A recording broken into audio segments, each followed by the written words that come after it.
You are tuned into Justice Insight Cam. Here, we examine genuine law enforcement encounters through actual bodycam footage.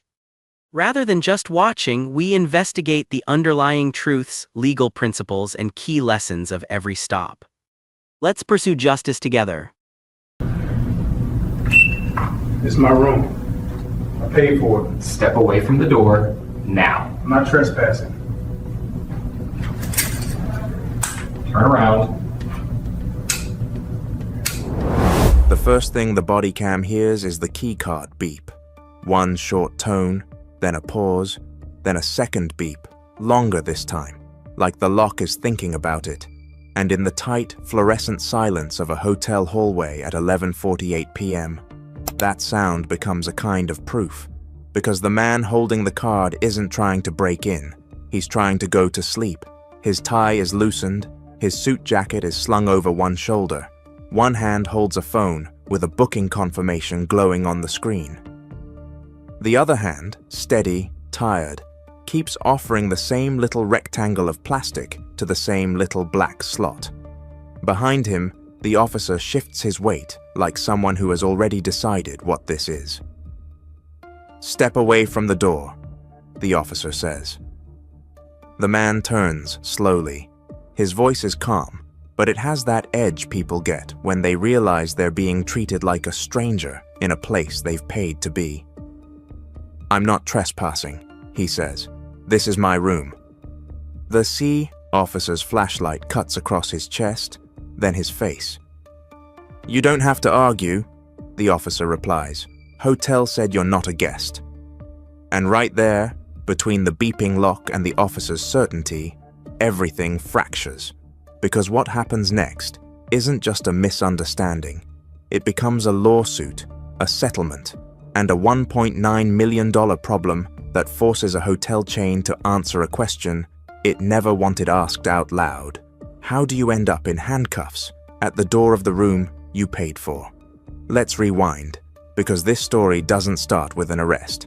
It starts with a reservation, a late flight, and a man who thought the hardest part of his day was already behind him. His name was Darius Coleman. Darius was 36 years old, a project manager for a construction firm that did commercial renovations. Hospitals, airports, office towers.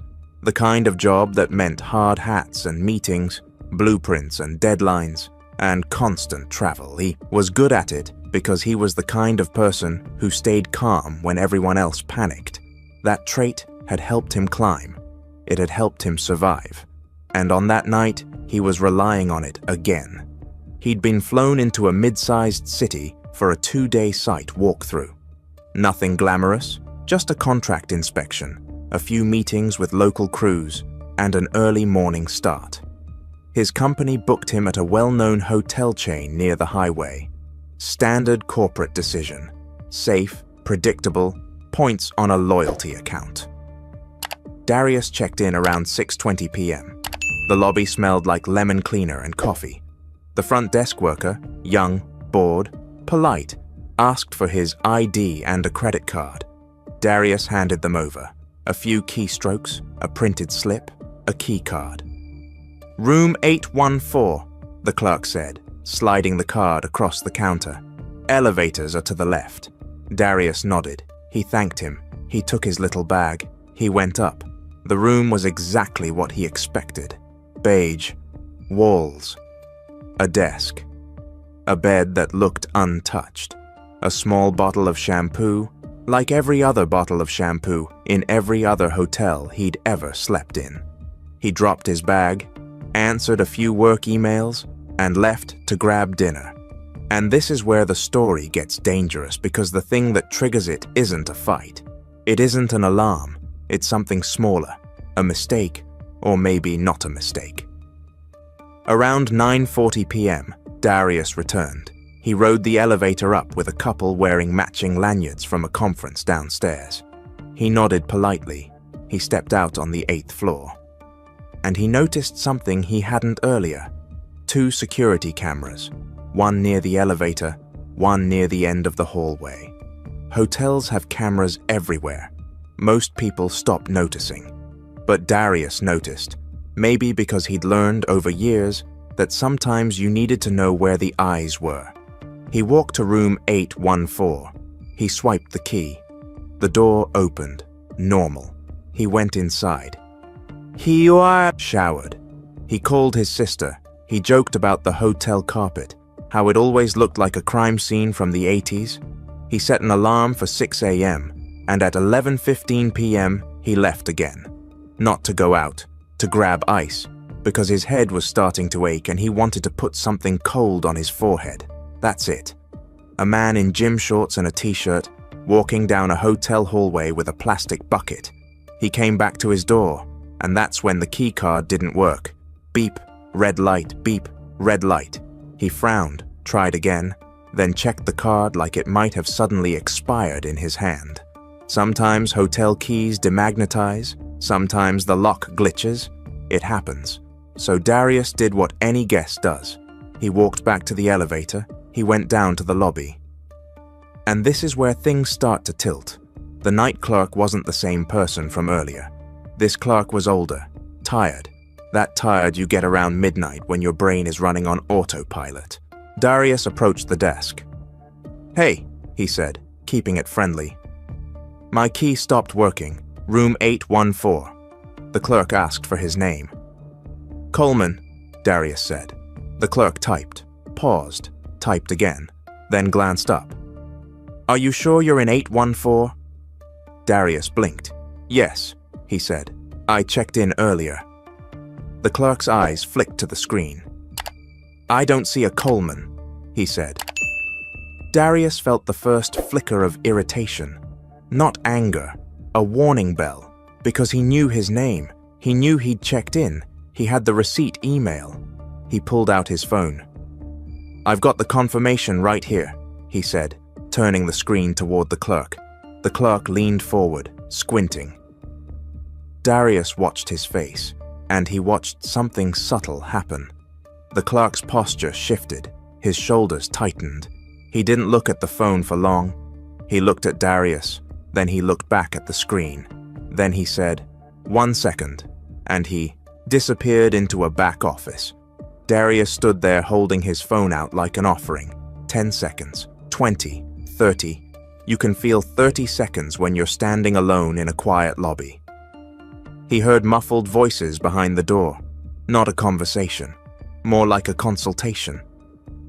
Then the clerk returned. He didn't have a new key. He had a question. "What's the name on the reservation?" "Darius Coleman," Darius said. The clerk shook his head. "It's not here." Darius's jaw tightened. "It has to be," he said. "I checked in. I was in the room. My bag is in there." The clerk's eyes moved past Darius to the front doors, then back. "You have ID?" he asked. Darius handed it over. The clerk looked at it longer than he needed to. Then he typed again. Then he said something that would later matter a lot. "I can't give you a key if I can't verify you're a guest." Darius took a breath. "Call the manager," he said. "Or, check the earlier shift. There has to be a record." The clerk nodded, too quickly, and then he said, "Stay right here." Now pause for a second. If you've ever had something like this happen, an ordinary situation suddenly turning strange, tell me in the comments where you're watching from. City, state, country. Because every place has its own version of proof, and some people are asked for it more than others. And if you care about stories that dig into what happens when ordinary life collides with authority, hit like and subscribe. It tells the algorithm these stories matter. Darius waited. He wasn't loud, he wasn't threatening. He just stood there in the lobby, holding his phone and watching the clerk's back disappear again. A minute passed, then 2, then the automatic doors slid open, and a uniformed police officer walked in. Not hotel security, not a manager. A police officer. Darius's stomach dropped, because once police are involved, the stakes change. The officer's name, according to later documents, was Officer Daniel Hargrove. He had the posture of someone used to being obeyed. He walked up, glanced at Darius, then at the clerk. The clerk spoke first. "This guy says he's in 814, the clerk said. "But I don't see him in the system. He's trying to get into a room." Darius's head snapped toward the clerk. "Trying to get into a room?" he repeated. "It's my room." Officer Hargrove looked at Darius. "You got a room key?" "It stopped working," Darius said. "That's why I'm here." "You got ID?" Darius held it out. The officer took it, studied it, then asked, "Where you staying?"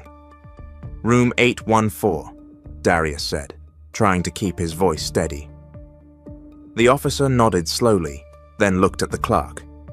"He's not in the system?" The clerk shook his head. Officer Hargrove handed the ID back.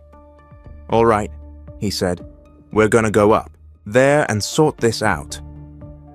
This is the moment Darius could still believe this would end with an apology. A manager waking up, a system error, a new key, a shrug.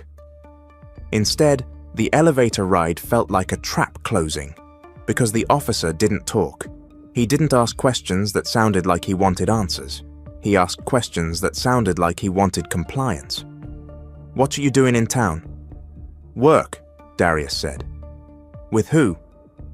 "My company," Darius said, naming it. "You got proof?" Darius held up his phone. "I've got the booking confirmation, emails, the charge." The officer didn't look. The elevator dinged on 8. Doors opened. The hallway was quiet, carpeted, slightly too bright. Darius walked ahead, leading the way to his own door, like he was being escorted to a crime scene.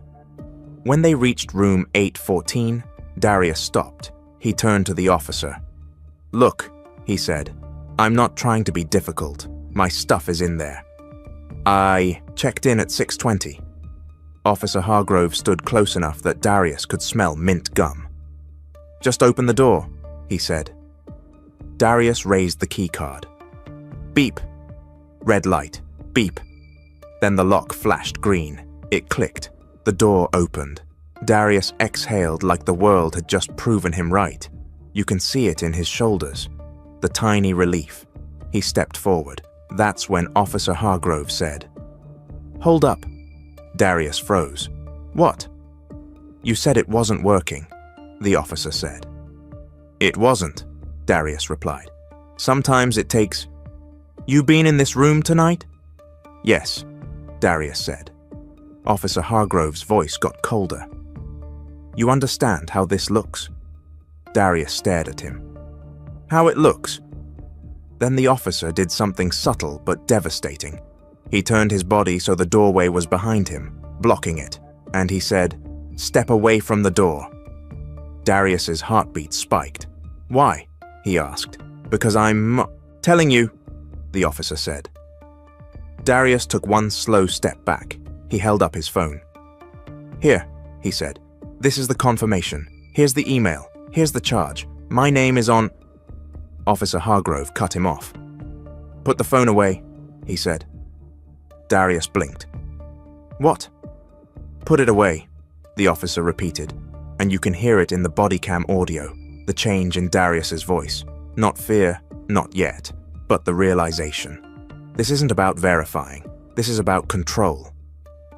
Darius said, "I'm showing you proof," Officer Hargrove said. "You're not listening." Then, without any new information, without checking the front desk records again, without calling the manager, Officer Hargrove reached for Darius's wrist. "Turn around," he said.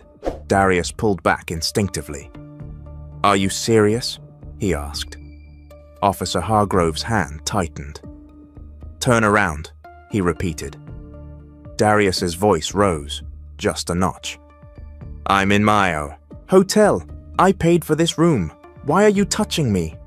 And the officer answered with a sentence that later would become radioactive. "Because you're trespassing." There are two kinds of silence. One is quiet, the other is disbelief. Darius stood there, blinking, like his brain couldn't process the word. Trespassing, on his paid room. "Call the manager," Darius said. "Call whoever. Check the cameras. My bag is literally... Officer Hargrove interrupted. You can explain it downtown, he said. And then the cuffs clicked, metal on wrist, a sound that changes a person, not because it hurts, because it labels. Because the moment those cuffs are on, you're not a guest, you're a suspect. And in the body cam footage, Darius does something that breaks people's hearts when they watch it later. He tries to stay calm. He tries to talk like the situation is rational.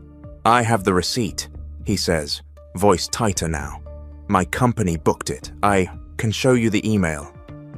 The officer responds, You should have thought about that before you tried to break into a room. Break into. Darius turns his head toward the door he just opened. The room is right there, the bed, the bag, his laptop, everything he needs for the morning. And now he's being walked away from it like a criminal. As they move down the hallway, a door opens a few rooms down. A woman peeks out, sees the cuffs, pulls back. That little reaction, small, instinctive, adds a layer of humiliation no court document can fully capture. Because Darius isn't just being arrested, he's being seen, and being seen like that sticks. In the elevator, the officer finally looks at Darius's phone. Not because he wants to check the proof, because he wants to see if Darius is recording. He says, You got any weapons? Darius shakes his head. Any drugs? No, Darius says. Any warrants? Darius laughs once, short and bitter. Man, I'm a project manager, he says. I was trying to go to sleep. Officer Hargrove doesn't laugh. Downstairs, the lobby feels colder. The clerk stands behind the desk, watching like he's watching a movie. Darius looks at him. You called the cops on me, Darius says. The clerk's eyes flick away. Officer Hargrove leads Darius out through the automatic doors. A patrol car waits. In the parking lot, the camera catches Darius's face as he leans toward the car. And you can see the second when his composure cracks. Not into tears, into something heavier. The kind of hurt that comes from being told, without being told, you don't belong here. At the station, things get worse before they get better. Because Darius isn't immediately vindicated. He isn't immediately released, he is processed. Fingerprint ink, mugshot lighting, a bench, a phone call. He calls his sister first, because his company doesn't need to hear this until he understands what this is. His sister answers half asleep. Darius? He says quietly. I'm at a police station. Silence. Then her voice sharpens. Why? He swallows. They arrested me, he says. At my hotel, they said I was trespassing. His sister exhaled like she was trying not to scream. You have the receipt? She asked. Yes, he said. Send it to me, she said. Right now. Darius did. He emailed her everything. Confirmation, booking details, the charge on his card, the hotel's name. Then he sat on the bench and stared at the floor. This is the part that most people don't think about. The waiting. The hours where you're caught between worlds. Not free, not convicted, just held. And when you're held like that, your mind doesn't just replay the event. It searches for meaning. It asks the question you don't want to ask. Why me? Was it the clerk? Was it the officer? Was it the way he looked in the lobby? At midnight? Was it the assumption that his name didn't belong on their screen? Was it the assumption that a black man in a nice hotel at night must be an intruder? Darius didn't say those words out loud, but the question lived in his silence. In the early hours of the morning, a supervisor finally reviewed the incident. And here's what changed everything. They called the hotel, not the night clerk, a manager, half asleep, annoyed. The manager checked the system, and within 60 seconds the manager said, He is a guest, room 814, checked in at 6:20, valid reservation, payment authorized. The supervisor stared at the screen, then stared at Officer Hargrove, and you can almost feel the air shift, because now the story is no longer, we stopped a trespasser. Now the story is, we arrested the wrong person. Darius was released. No apology from the officer, no statement from the clerk, just paperwork, a signature, a return of belongings, and a cold, "You're free to go." Darius walked out of that station as dawn was turning the sky gray. He was exhausted, he was angry, and he was painfully aware of what would happen next. He still had to go back to the hotel, to get his bag, to face the lobby, to ride the elevator, to walk that hallway, to look at the door where he had been turned into a suspect. When Darius returned, the hotel manager met him in the lobby. The manager's smile was corporate, too polished. "I'm so sorry about what happened," the manager said. Darius stared at him. "Sorry?" he repeated. The manager's smile tightened. "Our system must have—" Darius cut him off. "Your system didn't put cuffs on me," he said. The manager blinked. The manager said, "We can comp your stay." Darius laughed, not because it was funny, because it was insulting. "My stay," he repeated. "You think this is about the price of a room? And if you're watching this, right now, I want to ask you something. If this happened to you, or to someone you love, what would you do next? Would you let it go because you got out? Or would you push because getting out doesn't erase what happened?" Drop your answer below. Darius didn't just let it go, but he didn't rush to social media that morning either. He did what he always did. He documented. He wrote down times. He saved emails. He requested incident reports. He asked for copies of footage. And he contacted an attorney, because the thing about humiliation is that it becomes heavier when nobody is held accountable for it. Within a week, the body cam footage was requested. Within 2 weeks, it was reviewed. And when Darius and his attorney watched it, they saw what the public would later see. They saw the lack of investigation. They saw the officer ignore proof. They saw the hotel frame a paying guest as a threat. They saw the moment the keycard worked, and the officer still escalated. And they saw something else, the pattern. Because this wasn't just one officer being rude. It was a chain of assumptions lined up like dominoes. A night clerk who couldn't find the reservation. A back office conversation that nobody would fully explain. A decision to call police instead of a manager. An officer who treated the hotel's claim like fact. An arrest with no verification. And once those dominoes fell, Darius became a headline in his own life. The lawsuit filed later wasn't just about money. It alleged false arrest. It alleged discrimination. It alleged negligence. It argued that the hotel and the officer had treated Darius not as a customer, but as a problem to be removed. As the case moved forward, details surfaced. The hotel system had a glitch that night, an incomplete sync between the corporate booking portal and the property management software. That's what the hotel claimed. But Darius's attorney pointed out something important. Even if the system glitched, there were still ways to verify. A printed check-in record, a credit card authorization, a security camera showing him entering earlier, a manager on call.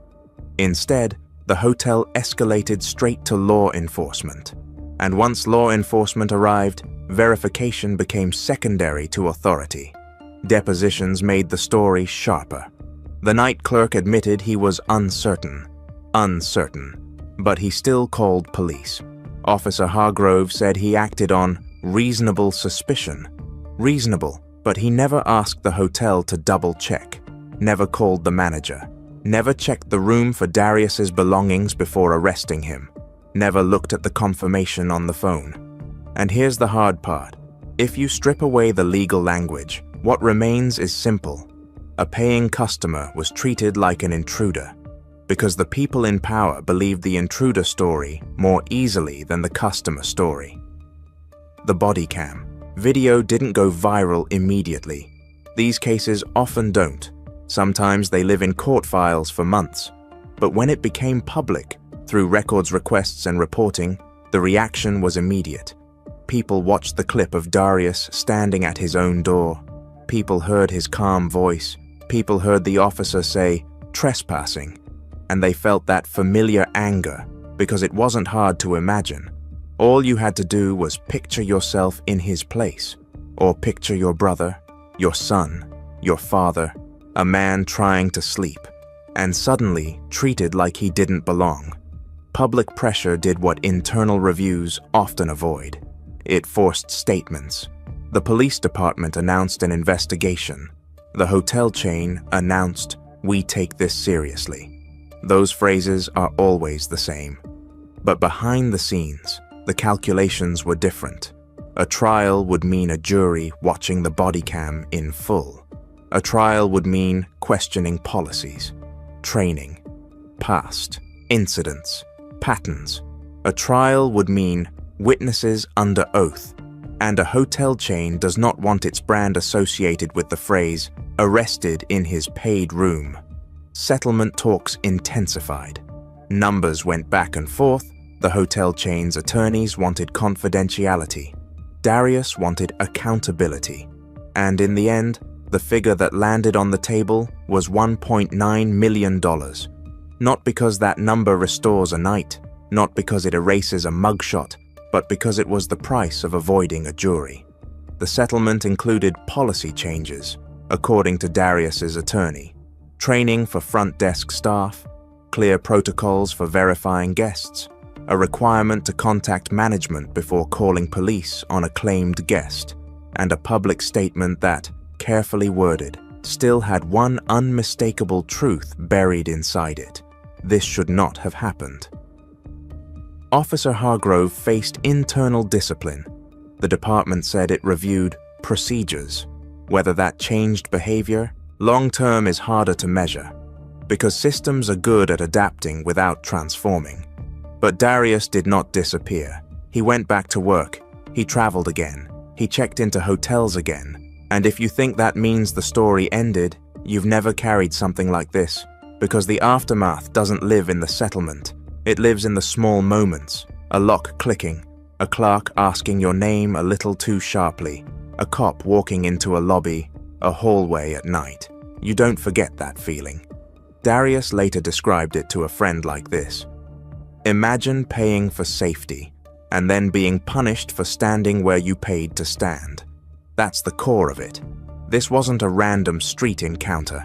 This wasn't a traffic stop. This was a consumer space, a place built on the promise of comfort.